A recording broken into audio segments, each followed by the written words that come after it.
Hello everybody, welcome back to my channel. My name is Hannah. I am a non-diet dietitian here to help you debunk diet culture myths and finally make peace with food. I hear from others all the time that they feel addicted to food and more specifically addicted to sugar. But is this an actual addiction? Can you actually be addicted to food? If you struggle with what feels like food addiction, I feel for you. It is so tough to feel like food has all this power over you. So I am not here to discredit any of your lived experiences. And of course, your feelings around food and food addiction are valid. Taking the power back from food is more than possible. In this video, I want to talk about what food addiction is and how to overcome these obsessive thoughts and feelings around food. As a reminder, this video is, as always, for informational purposes only, and it is not a replacement for diagnosis or treatment. But let's jump right in. The topic of food addiction, specifically sugar addiction, can be a very touchy subject. There are many individuals who claim that sugar is poison and it should never be consumed because it is addicting. But oftentimes, these claims are made by individuals who are trying to sell you something like a diet book or a certain supplement. And this is just diet culture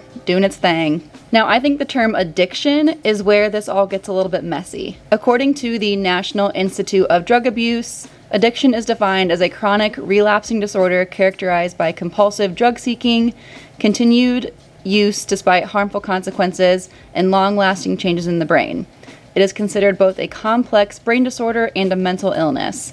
Addiction is the most severe form of a full spectrum of substance use disorders and is a medical illness caused by repeated misuse of a substance or substances. So to put it simply, addiction means that we are physically or mentally dependent on a particular substance. And while our body does not need drugs or alcohol, it does need food. More specifically, our body needs carbs, which can include sugar, as sugar is a type of carbohydrate. And you can't be addicted to something that your body needs. So I think some better terms to describe this relationship with food could be food obsession, food fixation, or food preoccupation. And again, feeling this way is very valid and unfortunately very common. Food preoccupation, or just a negative relationship with food, can start at a very young age and can last for decades. And those who say they have a food or sugar addiction often have a long history of disordered eating behaviors. And these disordered eating behaviors often include some form of restriction, which is a huge culprit for food preoccupation. And this food restriction can either be physical or emotional. Examples of physical food restriction include not feeding yourself adequately, so simply not eating enough, cutting out specific foods or food groups, keto diet has entered the chat, or skipping meals or snacks, whether intentionally or unintentionally.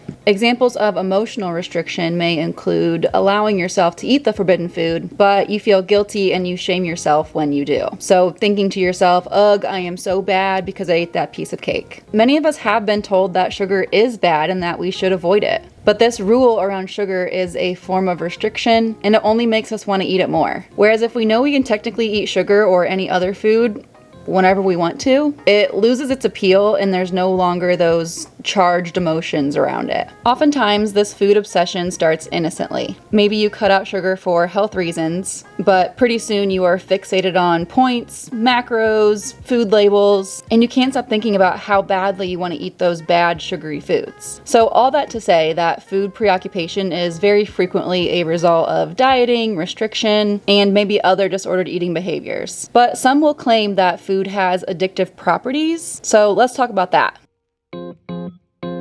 The concept of food addiction can somewhat be attributed to the Yale Food Addiction Scale. The Yale Food Addiction Scale is a self-reported tool that measures addictive-like behaviors related to food. It has a series of questions related to food eating behaviors, and it's based off the criteria for substance abuse. Now, while this scale might be a useful tool, it doesn't really tell us much. It's simply based on lived experiences, and it doesn't include any questions about dieting or restriction, even though we just talked about how these are strongly related to feelings of food addiction. So the Yale Food Addiction Scale will be quick to call you a food addict without ever assessing you for disordered eating or an eating disorder. Another claim that is often thrown around by those who claim that you can have a sugar addiction is saying that sugar has the same dopamine response in the brain. And it is true that eating some foods will release dopamine, that feel-good hormone, and natural pleasure pleasure centers in the brain are fired when we eat, but this response is similar to other non-addictive behaviors, such as smiling, hugging, laughing at a joke, listening to music, and you probably wouldn't say that you are addicted to listening to music or smiling.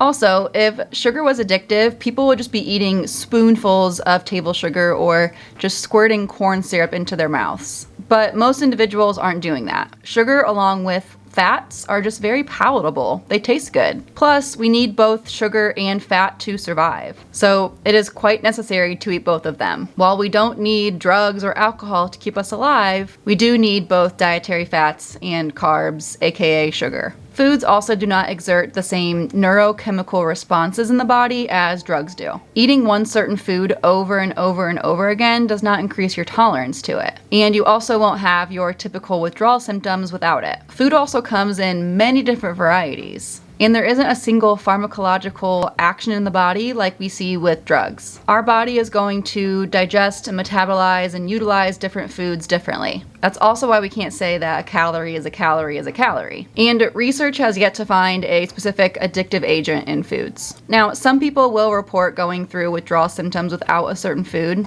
but depending on the context, this might just be due to cutting out an essential nutrient, like carbs or fats. Or it could be due to that mental emotional restriction, which, as we know, makes you want to have that food even more. And that can feel like a withdrawal symptom. Also, it's normal for us to enjoy food and enjoy the act of eating. If we didn't like food, we would never have the drive to eat it, and then we'd have the risk of starving to death.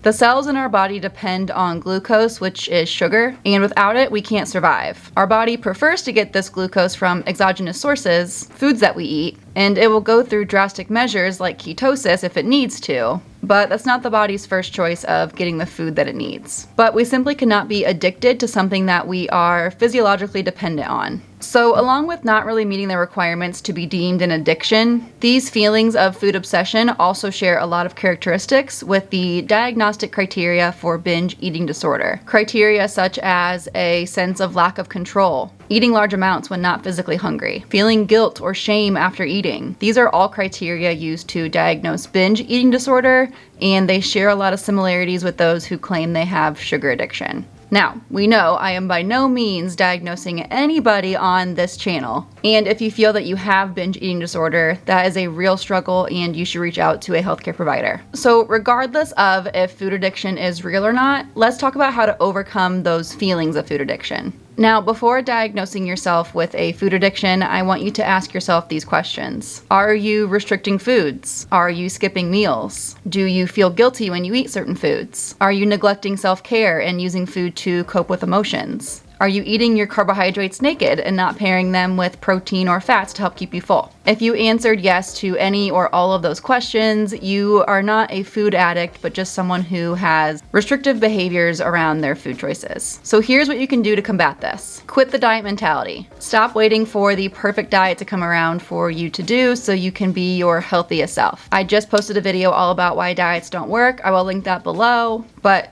they don't work, so stop trying to do them. Give yourself permission to eat all foods, even sugar. Sugar is not inherently bad or unhealthy. Eat foods for more than just physical nourishment. It's okay to eat for taste or to celebrate. Do we need cookies and ice cream to survive? Of course not. But do they taste amazing? Do they bring back memories? Can they bring people together? In many cases, yes, and it's okay to eat for any of those reasons. Also, prioritize self-care. Find other ways to get those happy hormones going besides just using food. Eat every 3 to 4 hours. It can be really tough to make satisfying food choices when we're feeling hungry. And if you think you may have binge eating disorder, reach out to a healthcare professional to get help. So, final thoughts. Is sugar or food addiction real? Likely not. It is more likely a result of disordered eating habits or even an eating disorder. But whether or not it is scientifically credible, your feelings are valid. It may feel very real to you. So it's going to be important to find out what is behind those feelings of addiction. Oftentimes, it is much less about the food or the sugar and much more about your mindset and your relationship with food.